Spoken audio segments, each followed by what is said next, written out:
Oi gente, tudo bem? Eu sou o Pedro Kaique, muito prazer.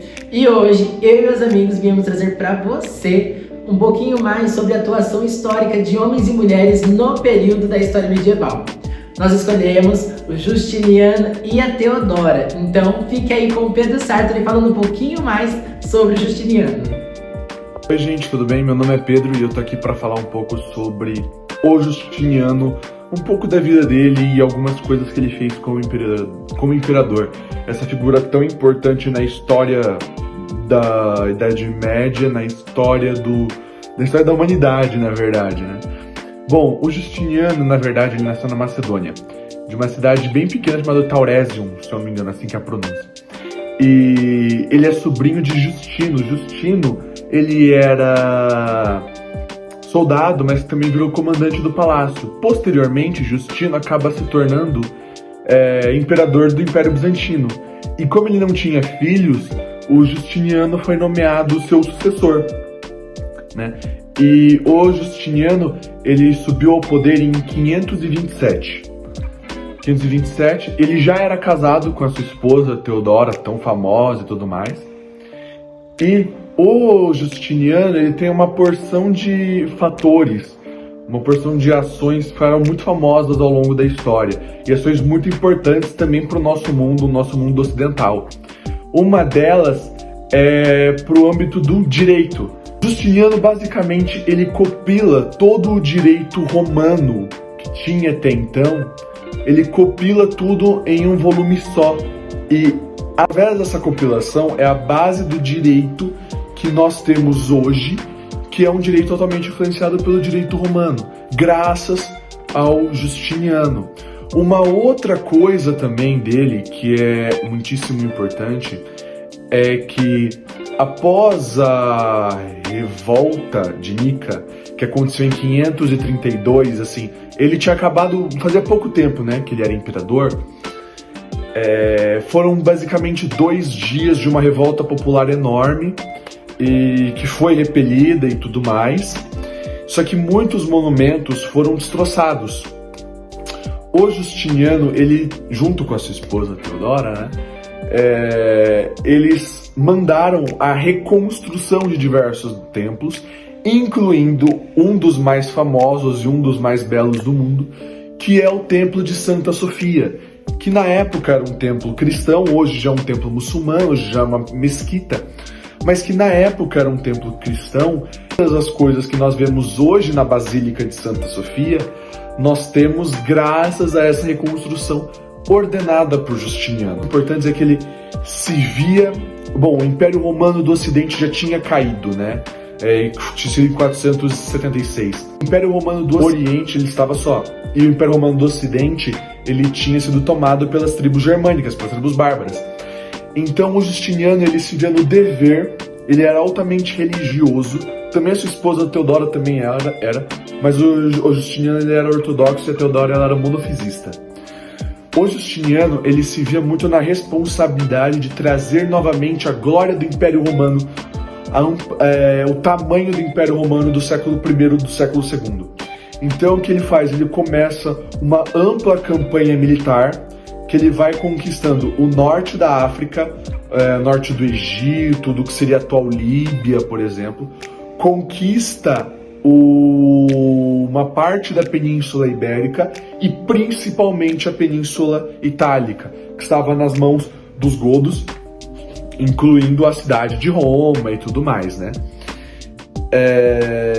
E isso é um fator muito interessante. O Justiniano, ele se via com a obrigatoriedade de fazer isso. E nesse período foi o maior ápice do Império Bizantino. O Império Bizantino, ele não decai logo em sequência. Ele demora muitos e muitos séculos. Ele só vai cair em 1400, no século XV. Mas ele nunca mais chega a ter o tamanho que ele teve nesse período com Justiniano, que é considerado o maior imperador bizantino. E também um dos maiores da história de Roma, na real. Muitos até falam que ele foi o último imperador romano, alguma coisa assim. Gente, isso aqui foi só para dar um parecer geral sobre a história do Justiniano, o porquê que ele é tão importante para a história da humanidade e para a história principalmente do Ocidente. Beijo, falou, até mais. Uau, Pedro, que incrível! Agora eu quero convidar ela, a Clarinha, para estar falando pra gente um pouquinho mais sobre a Teodora. Então pode vir, Clara! Oi, gente, eu sou a Clara, sou do primeiro ano de História e eu vou falar um pouco sobre a outra parte desse casal queridinho da história bizantina. Vou falar um pouco sobre o começo humilde da Teodora e sobre como ela alcançou a sua ascensão se tornando imperatriz. Bom, a Teodora nasceu ali entre o final do século V e o início do século VI, provavelmente em 500, ou na Síria ou no Chipre. Mas já logo na infância, ela se mudou para Constantinopla em razão do emprego que seu pai, o Acácios, conseguiu como cuidador de ursos no hipódromo da cidade. Ainda na infância da Teodora, o pai dela vem a falecer e ela acaba seguindo os passos da sua irmã mais velha e entrando para o mundo do entretenimento. Ela se torna uma atriz, que na época significava ser ou uma prostituta ou uma cortesã. Nesse ramo, a Teodora é muito famosa, assim, porque ela é muito bonita e ela é uma figura muito chamativa, todo mundo fica encantado quando vê ela. Mas, como a gente pode imaginar, a reputação dela não era muito boa. Procópio, que é um historiador da época, tem o seguinte a dizer sobre Teodora, abre aspas. As pessoas honestas, quando avistam ela, mudavam de rumo para não deixar a roupa no contato com ela. Por mais que Procópio não seja lá a melhor das fontes, né? Já que o texto dele é considerado como um tabloide da época e ele tem realmente o intuito de difamar o Justiniano e a Teodora. Ainda assim, a Teodora tem de fato essa reputação de ter vários amantes e de curtir uma festinha. Mas quem somos nós para julgar a Teodora, né?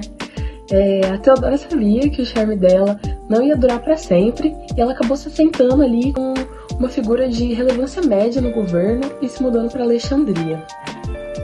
Corre na boca miúda que ela tomou um pé na bunda desse aristocrata e é nesse momento que ela entra em contato com o monofisismo, que é uma vertente do cristianismo, onde eles apenas reconhecem a figura divina de Cristo. Bom, em 522 ela acaba voltando para Constantinopla, já não mais como uma atriz, como uma prostituta, e é nesse momento que ela conhece o Justiniano. Eles acabam se apaixonando ali, uma vibe amor à primeira vista. Ele lá com seus 40 anos e ela ali tinha mais ou menos a metade da idade dele, uns 20 e poucos. E em 525 eles acabam se casando. Em 527, o Justiniano se torna imperador e a Teodora acaba levando de brinde, né, o título de imperatriz do Império Bizantino.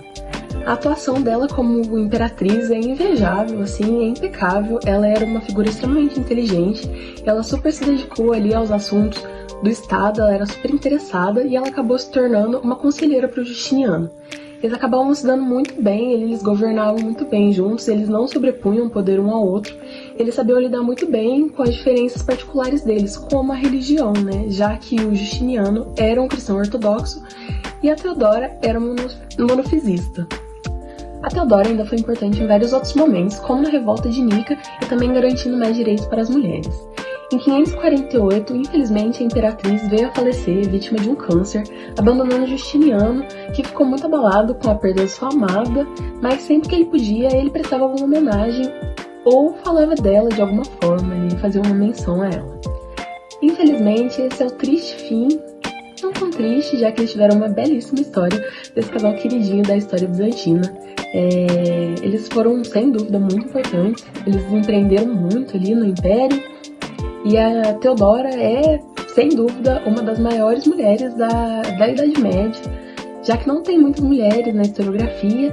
Ela é extremamente importante, ela é vista de uma forma extremamente virtuosa e mesmo com o passado complicado dela, ela ainda assim é muito bem vista. E é isso, gente. Espero que vocês tenham gostado. Muito obrigada pela atenção. Tchau! E uau, que explicação maravilhosa, parabéns! E é isso, pessoal, essa é a nossa videoaula falando um pouquinho mais sobre o Justiniano, sobre a Teodora, esse casal queridinho da história medieval.